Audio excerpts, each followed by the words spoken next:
Halo semuanya, saya Alisa. Saya akan membaca Pen Pegasus yang Pemberani, karya Arlin, dan diilustrasikan oleh Francine. Dari buku Kumpulan Dongeng Binatang 2, diterbitkan oleh Buana Ilmu Populer. Pen Pegasus yang Pemberani. Dahulu kala, ada seekor Pegasus muda bernama Pen. Sejak kecil, Pen ingin menjadi tentara. Tetapi itu tidak mungkin. Pada waktu itu, hanya naga-naga yang menjadi tentara karena mereka besar, kuat, dan dapat menyemburkan api. Pegasus biasanya melakukan hal-hal yang berhubungan dengan transportasi. Ayah Pen adalah Pegasus yang menarik kereta raja. Pekerjaan itu adalah pekerjaan yang bergengsi, dan dia berharap Pen juga akan melakukan hal yang sama setelah dewasa. Namun Pen bersikeras. Sejak kecil, dia suka bermain bersama naga-naga kecil. Naga-naga itu sering meledeknya. Tetapi, walaupun Pen lebih kecil dari naga-naga itu, terkadang dia berhasil mengerjai mereka juga. Seraya tahun-tahun berlalu, Pen jadi biasa bergaul di antara naga-naga. Naga-naga muda itu menyukainya. Salah satu dari mereka, Dram, bahkan menjadi sahabat baik Pen. Pen adalah satu-satunya Pegasus yang diperbolehkan masuk ke kedai-kedai minum khusus naga. Lalu, ketika tiba waktunya naga-naga muda masuk sekolah tentara, Pen ikut mendaftar. Untungnya, naga yang mengurus pendaftaran sudah tua dan sering ketiduran, jadi Pen bisa masuk. Namun, komandan tentara adalah seekor naga yang kuat dan waspada. Dia menertawakan Pen dan menyuruhnya pergi. Ini demi kebaikanmu sendiri, Pegasus. Kamu tidak akan dapat bertahan 1 hari saja di sini, katanya. Tetapi Pen memaksa untuk masuk sekolah tentara. Ayahnya geleng-geleng kepala, tapi ibunya membuatkan baju naga untuknya. Keesokan harinya, dia berpura-pura menjadi adik Dram dan ikut ke sekolah. Suruh adikmu datang lagi jika dia sudah besar, Dram. Aku bukan pengasuh bayi, kata sang komandan. Tapi Pak, aku ingin sekali melayani kerajaan. Tolong izinkan aku ikut. Aku janji untuk menjalankan semua yang dilakukan oleh naga-naga besar, kata Pen. Komandan akhirnya mengalah. Pen pun memulai latihannya sebagai tentara.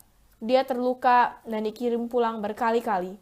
Setiap kali itu terjadi, sang komandan yakin dia tidak akan melihat Pen lagi.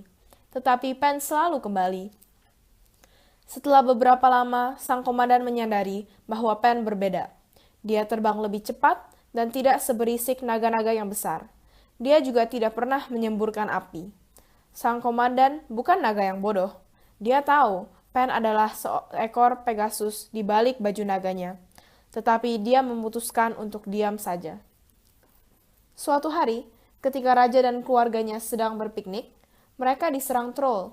Walaupun naga-naga penjaga telah berusaha semaksimal mungkin, troll-troll itu berhasil menculik sang putri.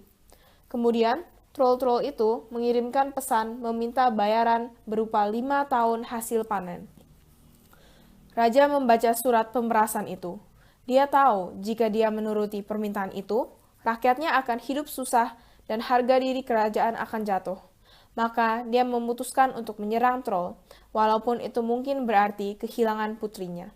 Harga diri kerajaan lebih penting daripada nyawa putriku, katanya dengan sedih.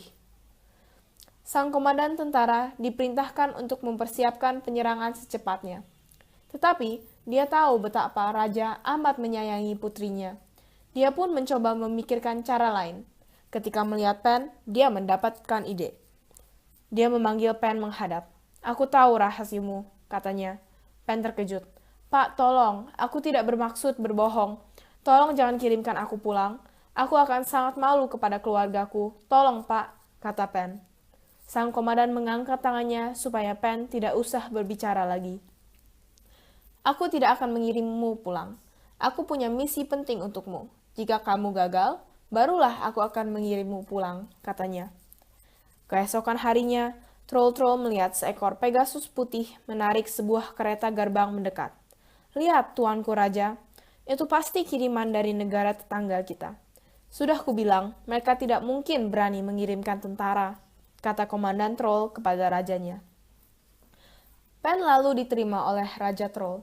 Dia pun menyerahkan hasil panen yang merupakan pembayaran pertama, dan dia berkata bahwa dia akan segera kembali dengan pembayaran selanjutnya. Raja Troll tersenyum lebar. Tetapi alih-alih pulang, Pen bersembunyi sampai malam tiba. Dia melihat hanya ada 4 troll yang menjaga menara tempat sang putri ditawan. Mereka tidak khawatir karena jika tentara-tentara naga datang, mereka toh dapat melihatnya dari kejauhan. Lagi pula, kedatangan Pen yang membawa sebagian bayaran meyakinkan mereka bahwa tidak akan ada naga yang datang. Troll adalah makhluk yang kuat dan buas. Seekor Pegasus tidak akan mungkin mampu bertarung melawan seekor troll. Tetapi Pen bukan sembarang Pegasus. Dia adalah tentara. Maka malam itu, Pen berhasil mengalahkan 4 troll. Sang putri kaget melihat seekor Pegasus yang dapat bertarung. Tetapi ketika Pen menunduk untuk membiarkan putri naik ke punggungnya, dia pun segera naik. Menunggang Pegasus toh adalah hal yang sudah sering dilakukan sang putri.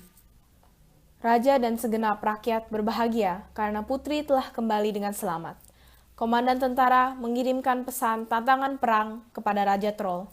Raja itu tidak berani membalas. Mereka berpikir, jika seekor Pegasus saja dapat mengalahkan 4 troll, mereka tidak akan mampu melawan begitu banyak Pegasus dan naga. Semua naga lain, kecuali Dram, kaget ketika mengetahui bahwa Pen ada di antara mereka selama itu. Raja menobatkan Pen sebagai tentara paling berani.